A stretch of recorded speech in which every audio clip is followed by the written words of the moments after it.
Hi, my name's Sean Beasley, and I'd like to help you or introduce you to the upgrading process for the Windows installation of OTRS.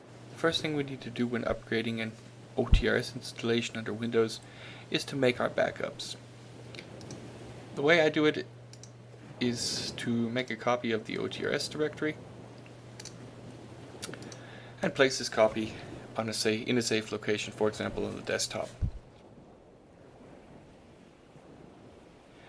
We'll log in, go to the admin section. In the meantime, my files have completed copying to the desktop. Now I have a complete backup of the OTRS directory with all of the files. And if I scroll down, here's a button that says download all system changes. You might think I may have not made too many changes, but what I did change was the product name. So I'll click download. Then I'll be offered a PM file to save. I'll go ahead and save it to the desktop. So what we need to do is set a path variable so that we can use the MySQL binary directly. You can do this, and it's a one-time deal. As soon as you restart the console, this variable will be gone, and you can do it like this. So if you're using a standard installation of OTRS 2.2, then the variable will look like this.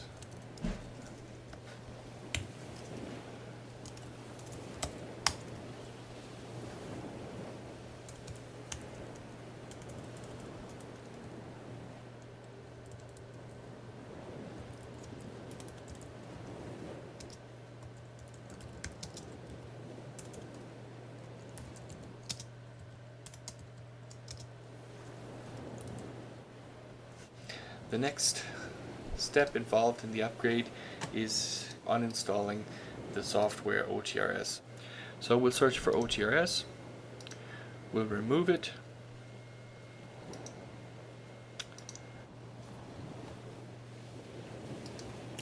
so now we'll click finish, and then we can start with the installation of the newest product. With a double click, we can run the installer. We'll choose the installer language next. And we see the introductory screen, and we have to accept the 3 licenses shown in the installer. I'm going to use the basic installation path and the basic installation group, and then we'll go ahead and install the system. As soon as the installation is complete, we'll be presented with the option to continue with the web installer.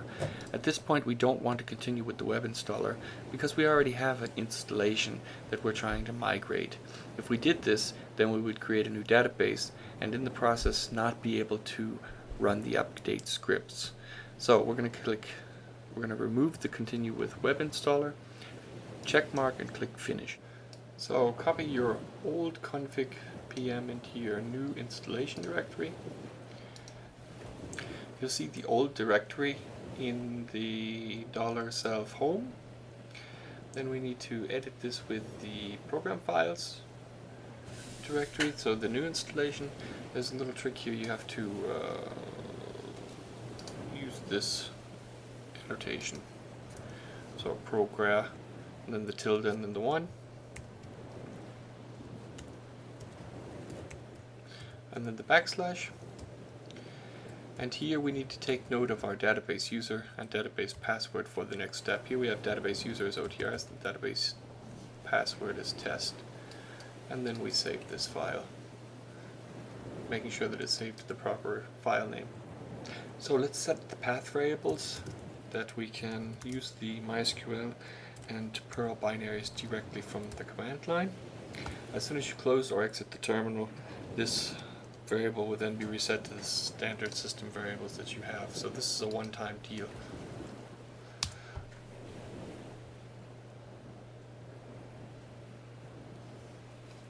The thing I want to do is create a database. The easiest way to do that is if I log into the MySQL console. I can show that my databases are empty. So then I will use the create database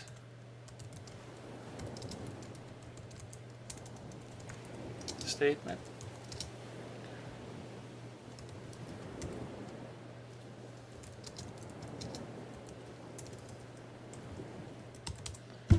Oh, now we need to add our user to the MySQL database, and we can do this via the MySQL command line as root with the command grant all on OTRS dot star to OTRS at localhost identified by, and then our password was test, and MySQL root -e privileges in order to prevent having to restart the MySQL server. Then let's import our database.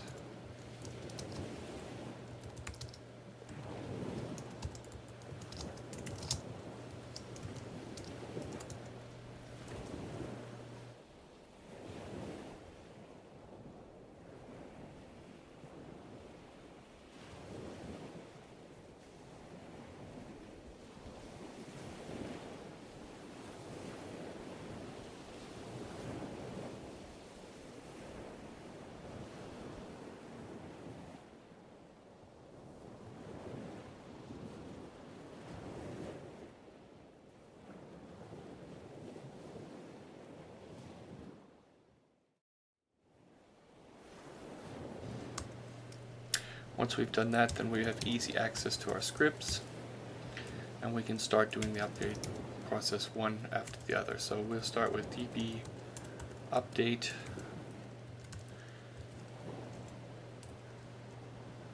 to 2.3.mysql. We'll import that, creating the initial create and modify statements in order to update our 2.2 database to 2.3. Now we can perform the db update to 2.3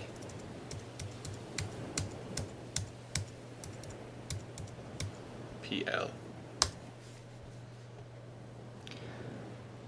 So you'll see step by step the script updates and modifies everything needed to be done in order to upgrade or migrate the system to 2.3.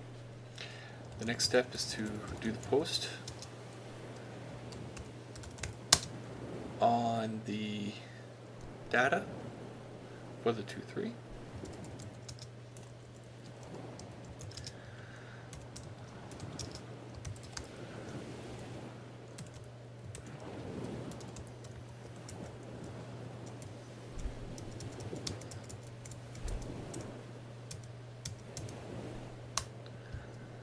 And then we can start with the 2.4.